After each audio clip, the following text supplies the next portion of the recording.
بسم الله الرحمن الرحيم. الحمد لله رب العالمين،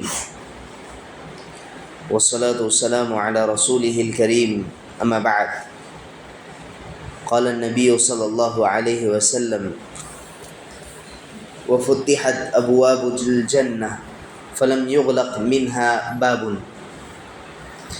نبی کریم صلی اللہ علیہ وسلم نے فرمایا کہ رمضان کے اس مہینے میں جیسے ہی پہلے رات ہوتی ہے، سرکش شیاطین اور جنوں کو بند کر دیا جاتا ہے، جہنم کے دروازے بھی بند ہو جاتے ہیں، یہاں تک کہ ان میں کا کوئی دروازہ کھلا نہیں چھوڑتے، اور جنت کے دروازوں کو کھول دیا جاتا ہے، یہاں تک کہ اس کا کوئی بھی دروازہ بند نہیں کیا جاتا۔ محترم حاضرین، پچھلے دروس میں ہم نے آپ کے سامنے جنت کی صفات اور اسی طریقے سے جنت سے متعلق کئی باتیں آپ کے سامنے رکھی اور اس کی نعمتوں کا تذکرہ بھی کیا، چند نعمتوں کا خلاصے کے طور پر۔ آج باذن اللہ اس بات کو رکھنے کی کوشش کریں گے کہ آخر جنت میں کون جائیں گے، اس تک پہنچنے کا کیا راستہ ہے۔ محترم بھائیوں، ہمیں اس بات کا علم ہونا چاہیے کہ بے شک جو راستہ جنت کو لے جاتا ہے وہ تقویٰ ہے۔ ایک انسان لا الہ الا اللہ کہہ دیتا ہے اور پھر مکمل طور پر نبی کریم صلی اللہ علیہ وسلم کے بتائے ہوئے طریقے پر اپنی زندگی گزارتا ہے، اللہ سبحانہ و تعالیٰ سے ڈرتا ہے اور اسی کی محبت میں عمل کرتا ہے، اور پھر اسی طریقے سے اسی سے ثواب کی امید بھی کرتا ہے، تو پھر اس کا مطلب یہ ہے کہ وہ تقوی کے راستے پر ہے۔ اس نے تمام اللہ سبحانہ و تعالیٰ نے جتنے بھی احکامات جاری کیے وہ کرتا ہے، جس سے بھی روکا ہے اس سے رکتا ہے۔ یہ تقویٰ ہے، تقوی اور پرہیزگاری کا یہ معیار ہے۔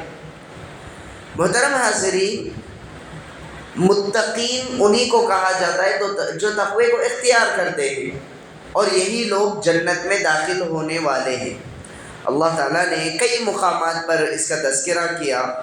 سورۃ الدخان میں اللہ تعالیٰ نے کہا: ان المتقین فی مقام امین فی جنات وعیون، کہا کہ متقی حضرات جو ہوں گے وہ بہترین مقام پر ہوں گے، ایک ایسے مقام پر جو کہ جنات اور عیون کا تذکرہ اس میں کیا گیا ہے کہ نہروں والی جنتوں میں وہ ہوں گے۔ اور پھر ایک اور جگہ کہا: ان المتقین فی جنات ونعیم، بے شک جو متقی لوگ ہوں گے وہ جنتوں میں ہوں گے، اللہ تعالیٰ کی نعمتوں میں ہوں گے۔ اور اسی طریقے سے ایک اور جگہ سورۃ القمر میں بھی اللہ تعالیٰ نے کہا: ان المتقین فی جنات ونہر فی مقعد صدق عند ملیک مقتدر۔ اور اسی طریقے سے سورہ صاد میں بھی اللہ تعالیٰ نے کہا: ھذا ذکر وان للمتقین لحسن مآب جنات عدن مفتحۃ لهم الابواب۔ اللہ تعالیٰ نے ہر جگہ الگ الگ طریقے سے اس بات کا تذکرہ کیا کہ جو متقی لوگ ہوں گے ان کے لیے یہ جنتوں کا انتظام کیا گیا ہے۔ یہ جنت صرف اور صرف متقیوں کا ٹھکانہ ہے، کسی اور کا نہیں، کسی کافر کا نہیں، کسی مشرک کا نہیں، اس شخص کا نہیں جو صرف لا الہ الا اللہ کہہ دے اور پھر اپنی منمانی کرتا رہے۔ نہیں، اسے چاہیے کہ جب لا الہ الا اللہ کہہ رہا ہے تو پھر اس کے تقاضے بھی پورے ہوں، اگرچہ کہ وہ رائی کے دانے کے برابر ہی کیوں نہ ہو۔ تو یہ مکمل چیزوں کا خیال رکھنا، لا الہ الا اللہ کہنے کے بعد، محمد رسول اللہ یہ سب ہونے کے بعد اسے چاہیے کہ وہ مکمل نبی کریم صلی اللہ علیہ وسلم کی زندگی پر اپنی زندگی کو ثابت قدم رکھے۔ محترم حاضرین، رمضان المبارک کا مہینہ، اللہ سبحانہ و تعالیٰ نے اس کے جو روزے فرض کیے ہیں اس آیت کو ہم بارہا سنتے ہیں۔ اللہ تعالیٰ نے کہا: یا ایھا الذین آمنوا، اے ایمان والو، کتب علیکم الصیام کما کتب علی الذین من قبلکم، تم پر روزوں کو فرض کیا گیا ہے بالکل اسی طرح جس طرح تم سے پہلے لوگوں پر فرض کیا گیا تھا۔ اس کے بعد کیا کہا اللہ تعالیٰ نے؟ کیا کہا؟ غور کرنے کی بات ہے. اللہ تعالیٰ نے کہا لعلکم تتقون، تاکہ تم تقوی اختیار کرو، تاکہ تم تقوی و پرہیزگاری کو اختیار کرو. کیا مطلب ہے؟ تقوی کس اعتبار سے؟ یہ رمضان کا مہینہ ٹریننگ کا مہینہ ہے مکمل طور پر، اور تقوی اس اعتبار سے کہ انسان اپنی زندگی کا ہر عمل جو رمضان کے مہینے میں جو اعمال کر رہا ہے وہ مکمل طور پر تقوی کی بنیاد پر ہو.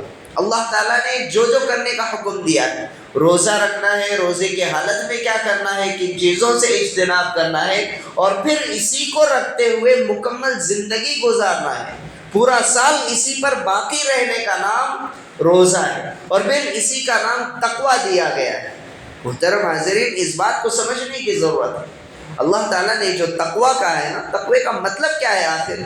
یہی مطلب ہمیں سامنے معلوم ہوتا ہے کہ ہم مکمل طور پر اللہ تعالیٰ کی اطاعت و فرما برداری کریں، اس میں ذرا برابر بھی کوتاہی نہ ہو، اور ہمیشہ اللہ سبحانہ و تعالیٰ سے، اللہ تعالیٰ کی یاد سے ہمارا دل روشن ہو، کبھی بھی اللہ تعالیٰ کو نہ بھولیں، اور اسی طریقے سے مکمل طور پر اپنی زندگیوں میں جو اللہ تعالیٰ نے نعمتیں دی ہیں اس کا شکر گزار بننے کی کوشش کریں.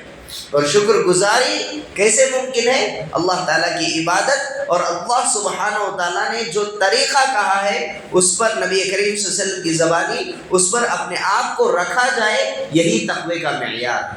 محترم حاضرین، جو متقی لوگ ہوتے ہیں نا، اللہ سبحانہ و تعالیٰ نے ان کی صفات کا تذکرہ کیا ہے.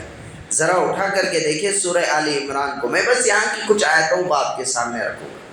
اللہ تعالیٰ نے سورہ آل عمران کے اندر کہا کہ وَسَارِعُوا إِلَى مَغْفِرَةٍ مِّن رَبِّكُمْ وَجَنَّةٍ عَرْضُهَا السَّمَاوَاتُ وَالْأَرْضُ اُعِدَّتْ لِلْمُتَّقِينَ. اللہ تعالیٰ نے کہا کہ اور اپنے رب کی بخشش کی طرف اور اس جنت کی طرف دوڑو جس کا عرض جس کا جو پیمانہ ہے وہ آسمانوں اور زمین کے برابر ہے. آسمانوں اور زمین کے برابر جس کا پیمانہ ہے جو جنت کا، اس کی طرف دوڑو جو پرہیزگاروں کے لیے تیار کی گئی ہے. اور پھر اس کے بعد اللہ تعالیٰ نے اعدت للمتقین کہا، یہ متقیوں کے لیے تیار کی گئی ہے.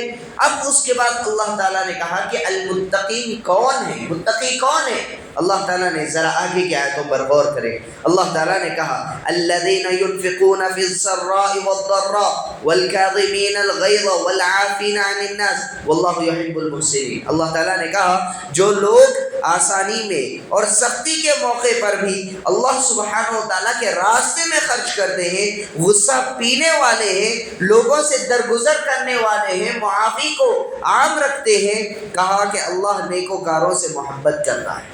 ان صفات کا اللہ تعالیٰ نے ذکر کیا اور پھر آگے فرمایا والذین اذا فعلوا فاحشة او ظلموا انفسهم ذکروا اللہ فاستغفروا لذنوبهم ومن یغفر الذنوب الا اللہ ولم یصروا على ما فعلوا وهم يعلمون. اللہ تعالیٰ نے کہا غور کرے، جب ان سے کوئی ناشائستہ کام ہو جائے، کوئی ایسا کام ہو جائے جو گناہ کر بیٹھے، تو پھر کہا کہ فوراً اللہ سبحانہ و تعالیٰ کا ذکر کرتے ہیں اور اپنے گناہوں کے لیے استغفار کرتے ہیں. اور پھر کہا کہ فی الواقع اللہ تعالیٰ کے سوا اور کون گناہوں کو بخش سکتا ہے؟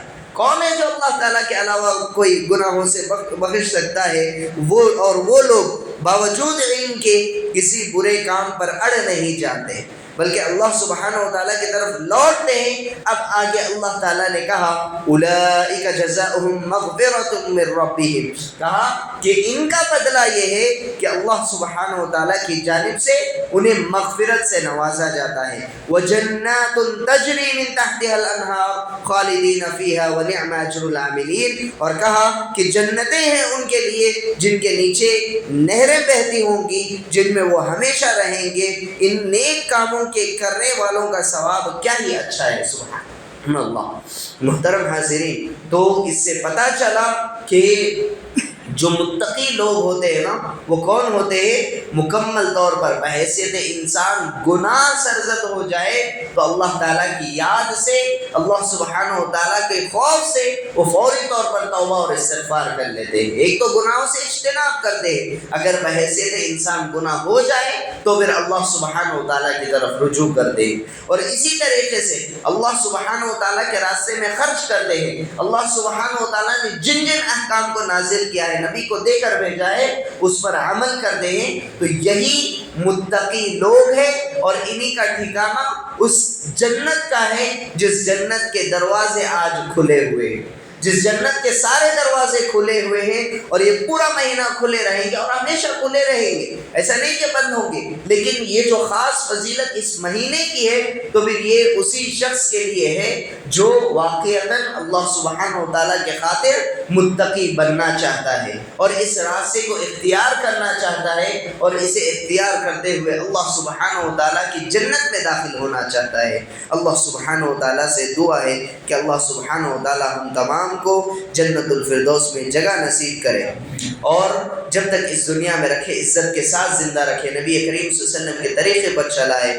آمین یا رب العالمین۔ سبحانک اللہم و بحمدک، اشہد ان لا الہ الا انت، استغفرک و اتوب الیک۔